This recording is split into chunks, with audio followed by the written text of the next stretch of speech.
இன்னைக்கு ஈஸியா lemon pickle எப்படி செய்யலான்னு பார்க்கலாம் வாங்க. அதுக்கு நல்ல பழுத்த 50 எலுமிச்சம்பழம் வாங்கி வச்சிருக்கேன்.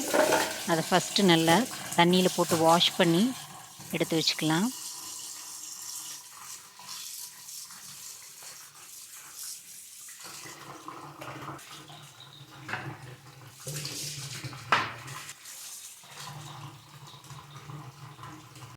அந்த வாஷ் பண்ணினத நல்ல ஒயிட் கலர் காட்டன் கிளாத் அல்லது டவலில் போட்டு ஈரம் போகிற அளவுக்கு கொஞ்சம் உணர விட்டுறலாம்.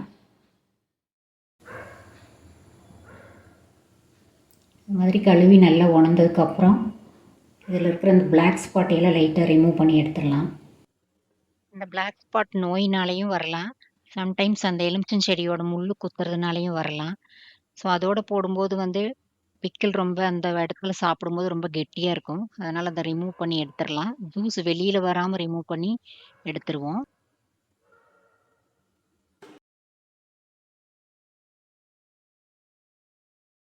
எலுமிச்சம்பழத்த சின்ன சின்ன பீசஸா கட் பண்ணிக்கலாம். இது மாதிரி பல்லு இருக்கிற கத்திய பயன்படுத்தினா எலுமிச்சம்பழம் நழுவிட்டு போகாம இருக்கும். ஸோ நல்லா ஷார்ப்பா இருக்கிற நைஃப் வச்சு இது மாதிரி ஸ்லைசஸா ஃபர்ஸ்ட் கட் பண்ணிட்டு, அதுக்கப்புறம் குறுக்க கட் பண்ணலாம். ஸோ மொத்தமா 12 பீசஸ் வர்ற மாரி கட் பண்ணிக்கலாம். கட் பண்ணும்போது நடுவுல இருக்கிற அந்த வெள்ள கலர்ல இருக்கிற திக்கா இருக்கிற ஏரியா 3லயும் கொஞ்சம் கொஞ்சம் இருக்கிற மாதிரி இருக்கணும். அப்பதான் ஜூஸ் வெளியில வராம இருக்கும். ரொம்ப குழஞ்சு போகாம இருக்கும்.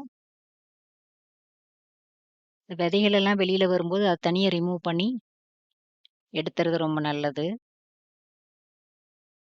இன்னொரு பாதியையும் 6 பீசஸா கட் பண்ணிக்கலாம். முடிஞ்ச வரைக்கும் ரொம்ப அழுத்தம் குடுக்காம லைட்டா வச்சு கட் பண்ணலாம். இது மாதிரி ஃபுல்லா கட் பண்ணிட்டு, எல்லா எலுமிச்சம்பழத்தையும் ஒரே மாதிரி சைஸ்ல வர மாதிரி கட் பண்ணி எடுத்துக்கலாம். இப்ப இது எல்லாத்தையும் கட் பண்ணதுக்கப்புறம், ஒரு பிளாஸ்டிக் அல்லது செராமிக் கண்டெய்னர்லயோ அல்லது கண்ணாடி பாத்திரத்திலேயோ கொஞ்சம் பெரிய சைஸா இருக்கிறதுல போட்டு வச்சுக்கலாம். இது மாதிரி எல்லா பழத்தையும் கட் பண்ணி அந்த கண்டெய்னர்ல போட்டுட்டு, கொட்டைகள ரிமூவ் பண்ணிறலாம். கொஞ்சம் கொஞ்சம் ஜூஸ் எக்ஸ்ட்ரா வரும். நம்ம எப்படி சாஃப்ட்டா கட் பண்ணனாலும் கொஞ்சம் ஜூஸ் வரும். அத அப்படியே ஃபில்டர் பண்ணி இந்த கட் பண்ண லெமன் கூடவே சேர்த்துறலாம்.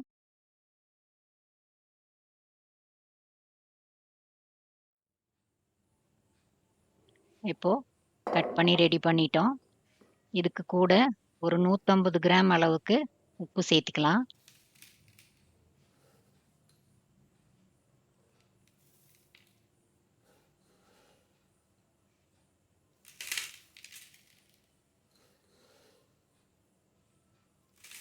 ரஃபா 150 கிராம் இருக்கும்.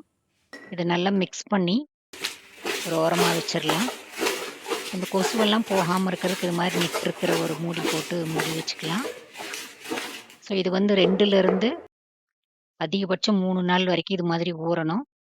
ஊறுனதுக்கப்புறம் பார்த்தோம்னா கலர் நல்லா மாறி இருக்கும்.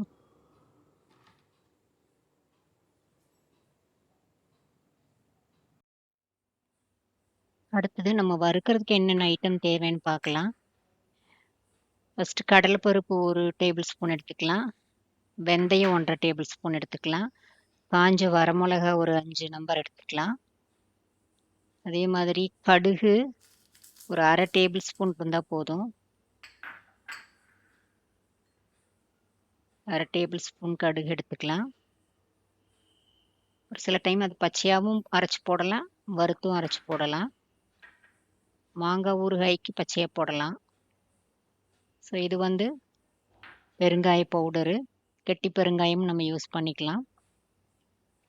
தாளிக்கிறதுக்கு என்னென்ன வேணும்னு பார்த்தோம்னா, ஊறுகாய தாளிக்கிறதுக்கு கடுகு, ஒரு சின்ன சின்னதா ஒரு 10, 12 வரமிளகா முழுசா, ஒரு கருவேப்பிலந்தழை 4 கொத்து உருவி எடுத்து வச்சுக்கலாம். நல்லெண்ணெய் ஒரு 400 எம்எல். அதில கொஞ்சம் முன்ன பின்ன இருக்கலாம், தப்பில்ல. எண்ணெய் அதிகமா இருந்த வரைக்கும் ஊறுகாய் ரொம்ப நல்லாயிருக்கும். 400 எம்எல் எடுத்து வச்சுக்கலாம். இது தாளிக்கிறதுக்கு தேவையானது. அதே மாதிரி மிளகாத்தூள் 1 கப் அளவுக்கு. இத வந்து 2 நாளா ஊறி இருக்கிற எலுமிச்சம்பழத்துக்குள்ளேயே போட்டு கலந்து வச்சுக்கணும். ஸோ தனியா எண்ணெயில இந்த மிளகாத்தூள போட்டோம்னா, அது பொரிஞ்ச மாதிரி போயிரும். அதனால பேஸ்ட் மாதிரி வராது. நல்லா இருக்காது. அதனால இது மாதிரி போட்டு மிக்ஸ் பண்ணி ஒரு ஓரமா எடுத்து வச்சுக்கலாம். இப்ப அடுப்பு பத்த வச்சுட்டு ஒரு ஐட்டமா வறுத்துக்கலாம். ஃபர்ஸ்ட்டு கடலை பருப்பு போட்டு வறுத்துக்கலாம். எப்பவுமே வறுக்கிறதுக்கு கெட்டியான வடச்சட்டி நம்ம பயன்படுத்தணும். ஸோ சிம்ல வச்சு வறுக்கிறது நல்லது. அப்பதான் யூனிஃபார்மா கடலை பருப்பெல்லாம் ஒரே கலர்ல வரும். இல்லைன்னா ஒரு பக்கம் கருப்பாவும், ஒரு பக்கம் வெள்ளையாவும் இருக்கும். டேஸ்ட்டும் நல்லா இருக்காது. பச்சை டேஸ்ட்டும் வரும், கருகுன டேஸ்ட்டும் வரும். எப்பவுமே சிம்ல வச்சு நல்லா கோல்டன் ப்ரவுன் கலர் ஒரே மாதிரி வர வரைக்கும் கை எடுக்காம கிளறி விட்டுட்டே இருக்கணும். இப்போ இது நல்ல ப்ரவுன் கலர்ல வந்துருச்சு. இத தனியா ஒரு தட்டுல மாத்தி வச்சுக்கலாம். எல்லாமே எண்ணெய் இல்லாம வறுக்கிறது தான். அடுத்தது வெந்தயத்த போட்டுக்கலாம். வெந்தயத்த போட்டு நல்லா கை விடாம கிளறிட்டே இருக்கணும். இதுவும் வெடிச்சு வரும். கலர் வந்து நல்ல கோல்டன் ப்ரவுன் கலர்ல மாறி இருக்கும். முதல் மஞ்சள் கலர்ல இருந்துச்சு. இப்போ ப்ரவுன் கலர்ல இருக்கு. இது பார்த்தீங்கன்னா கை விடாம கிளறிட்டே இருந்ததுனால நல்ல யூனிஃபார்ம் கலரா மாறி இருக்கு. இப்போ கடுகையும் சேர்த்துட்டு பெருங்காயத்தூளையும் சேர்த்துட்டு உடனே அடுப்பு ஆஃப் பண்ணிடலாம். பெருங்காயத்தூள் போட்டதுக்கப்புறம் ரொம்ப நேரம் இருக்கக்கூடாது, கருகிரும். ஸோ இதையும் அதே தட்டில் மாற்றி வச்சுக்கலாம். அடுத்தது தாளிக்கிறதுக்கு பயன்படுத்துகிற பெரிய வடைச்சட்டியை வச்சு ஒரு 2 டேபிள் ஸ்பூன் அளவுக்கு ஆயில் சேர்த்துக்கலாம். இந்த ஆயில் வந்து நல்லா காஞ்சிரணும்.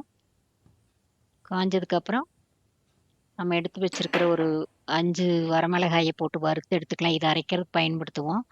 எப்பவுமே வரமிளகாயை முழுசா ஆயிலில் போட்டோன்னா ரொம்ப உப்பி மேலே வந்து வெடிக்க ஆரம்பிக்கும்.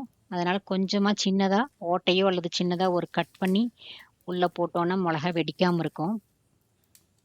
ஸோ இது மாதிரி ஒரு 5 மிளகாய எண்ணெயில போட்டு தீஞ்சு போகாம கலர் மட்டும் மாறி மொறுமொறுன்னு இருக்கிற அளவுக்கு வறுக்கணும்.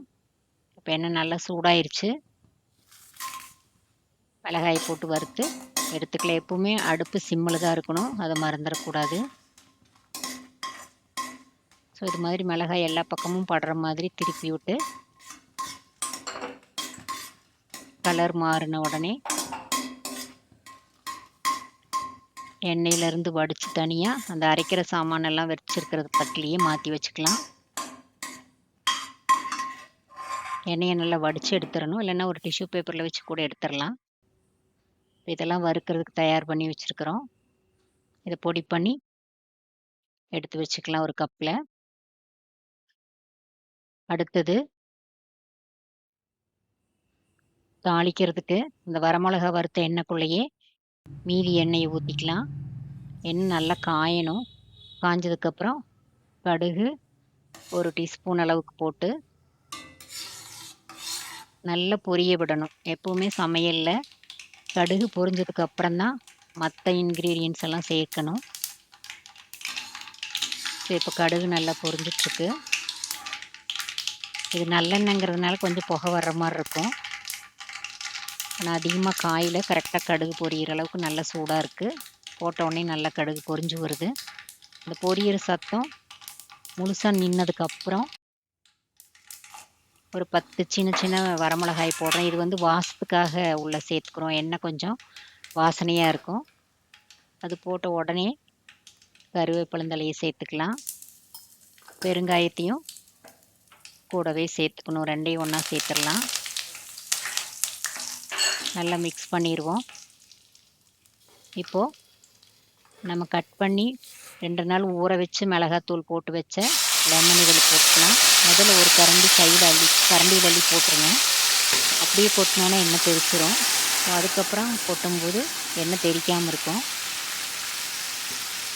ஸோ இது மாதிரி முழுசாக ட்ரான்ஸ்ஃபர் பண்ணினதுக்கப்புறம் நல்லா மிக்ஸ் பண்ணி விடணும். அந்த கப்பில் கொஞ்சம் ஒரு 1/2 டம்ளர் அளவுக்கு தண்ணி ஊற்றி நல்லா மிக்ஸ் பண்ணி சேர்த்துக்கலாம். தண்ணி சேர்க்கறதுனால ஒன்றும் ஆகாது. ஏன்னா இது வந்து எண்ணெய் பிரிஞ்சு தண்ணி பூரா எவாப்ரேட் ஆகிற அளவுக்கு நல்லா வேக வச்சு சுண்ட வைப்போம். அதனால கொஞ்சமா தண்ணி சேர்க்கிறது தப்பில்ல. ஸோ இது நல்லா இது மாதிரி நல்லா மிக்ஸ் பண்ணிட்டே இருக்கணும்.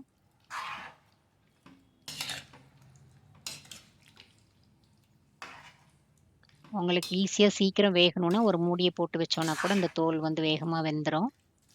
இல்லனாலும் ஒரு 1/2 நிமிஷத்துக்கு ஒருக்கா மிக்ஸ் பண்ணிட்டே இருக்கணும். ரொம்ப நேரம் விட்டுட்டோம்னா அடியில பத்திரும். ஏன்னா மிளகாத்தூள் அதிகமா இருக்கிறனால அது அடியில பத்திக்கும். அதனால தொடர்ச்சியா மிக்ஸ் பண்ணிட்டே இருக்கணும். இப்ப மஞ்சள் கலர்ல இருக்கிற எலுமிச்சம்பழ தோல் வந்து கொஞ்சம் கிளாஸியா மாறும். அது வந்து பாதி பதத்துக்கு மேல வெந்துருச்சுன்னு அர்த்தம். ஸோ பார்க்கறதுக்கு நல்லா அந்த டிஃபரன்ஸ் தெரியும். பார்த்தீங்கன்னா, நல்லா கிளாஸியா மாறியிருக்கு. மஞ்சள் கலர் மாறி, கிரேவியும் திக்கா வந்திருக்கு.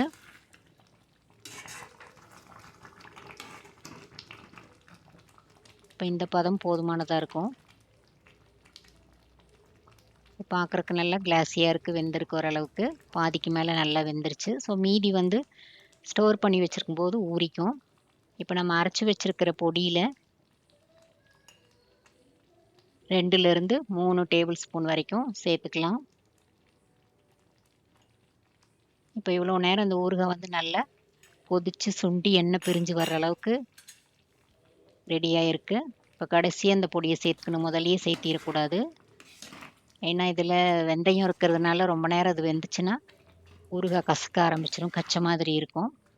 அதனால நிறுத்துறதுக்கு ஒரு 1 நிமிஷத்துக்கு முன்னாடி, அதாவது போட்ட பொடி வந்து எல்லா இடத்துலயும் நல்லா மிக்ஸ் ஆகுற வரைக்கும், ஒரு 1/2 நிமிஷத்துலருந்து 1 நிமிஷத்துக்குள்ள மிக்ஸ் பண்ணிட்டு, அடுப்ப ஆஃப் பண்ணிறணும். இது நல்லா மிக்ஸ் ஆயிருக்கு.